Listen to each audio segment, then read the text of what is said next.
Hey guys, this is another RU match for you today. This guy is Xcal 64. I found him on Shofu's stream, and yeah, I'm gonna leave with Kangaskhan because I found out it's RU, and I'm like, hey, that's awesome. Kangaskhan's great. So I'm gonna go for the fake out, and I figured to do a lot more, but clearly he's physically defensive because of the rocky helmet and stuff.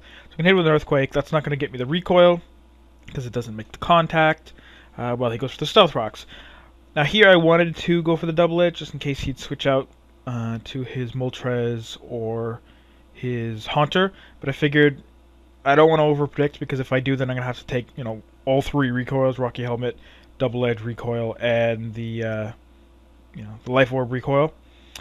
Just in case he stays in. And I figured he probably wouldn't want to save it because it's already got rocks up and stuff. Anyways, he goes into his Moltres, gonna completely be immune to that. I'm going to switch to Entei, take the Flamethrower. He's going to actually double switch back to his Kabutops to lure me into going for the double edge, which I just explained that I didn't want to go for. He's going to Aqua Jet me, that's fine, I'll live it. I'm going to hit him with the Stone Edge. He's now going to go into his Galvantula. I'm going to hit him with an Extreme Speed because this is the event Entei set. It doesn't have the name or the Cherish Ball or whatever, but it is Adamant and it's got all the legal stuff that really matters.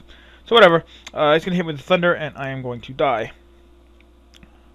And so here I'm going to go back out to my Gallade, because he has Shadow Sneak, and I know it's going to kill at this point, because I'm Life Orbed.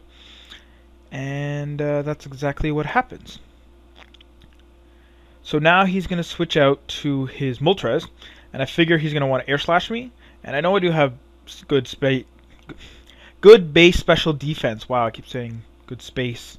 Anyways, so I'm going to go into my Manectric to take the Air Slash, because Air Slash would kill my Gallade, as I was trying to explain, even with the good... I almost said it again. Good base special defense, yes. But he's actually going to Toxic, and that's not a problem. So I'm going to go for the Volt Switch, because I figured he'd switch into this Meganium, but I didn't want to overheat, because if he stayed in, then I'd be looking at a Flamethrower in my face and it probably wouldn't kill. Maybe, I am specs, but again, because him switching out from my Kangaskhan earlier led me to believe that he's probably not max speed, and him having Toxic leads me to think that he's, again, probably not max speed. Anyways, so I'm going to Volt Switch out to my Kangaskhan. I'm going to hit him with a Fake Out. It's not going to do a whole lot, because Meganium is a fairly bulky Pokemon. And so I'm just going to Double Edge, and it's going to do quite a lot. Unfortunately, it's not going to KO. He's going to hit me with a Leech Seed.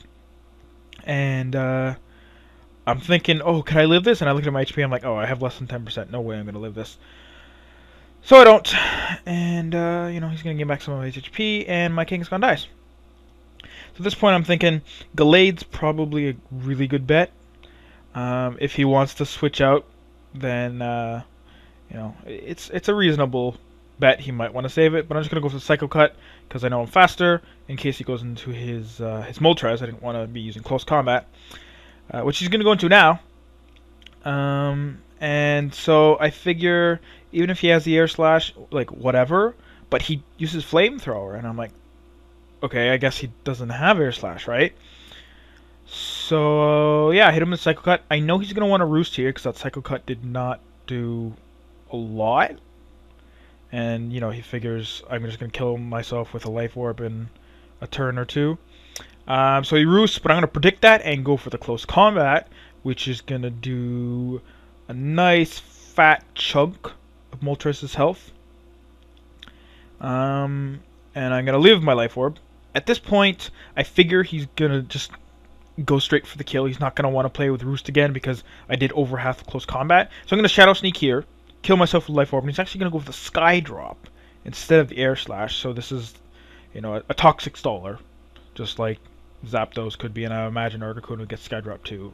I mean, they've always had similar sets, just with Thunderbolt or Flamethrower or Ice Beam instead of whatever else. Anyways, he's going for the Roost here. I knew he didn't have any sort of HP Grass. Toxic wouldn't really matter, so I'm going to do what Omastar's always do, and Shell Break. It's kind of gimmicky, but it is RU. I mean, there's a lot of setup pokes. Sharpedo, Yanmega, Gorbis. Anyways, whatever. Doesn't matter. So I'm going to go for my Shell Break. you know, was obviously not going to be able to outspeed me. He's going to switch into his Kangaskhan. I don't know why. I guess he thought I might do it again because you know, I'm like, well, I'm perfectly safe. But I knew he had Kangaskhan, and I was actually worried that it might be able to stop my sweep because of, you know, Fake Out and maybe Sucker Punch. So I didn't risk it. He's going to go into Kangaskhan here. I'm going to take it out of Surf. It's no longer going to be a problem. So that's, you know, that's amazing. I'm going to hit this Haunter with a Surf, and then he's going to go back into his Moltres, and I'm going to hit that with a Surf. And they're all going to get KO'd because +2 Life Orb, Stab, Surf is really powerful, coming from Omastar with base like 1... I want to say like 120 special attack, maybe 115. Anyways, doesn't matter. That's the game. Hope you guys enjoyed. I had fun. Good game. Xcal 64, and I hope to battle you again.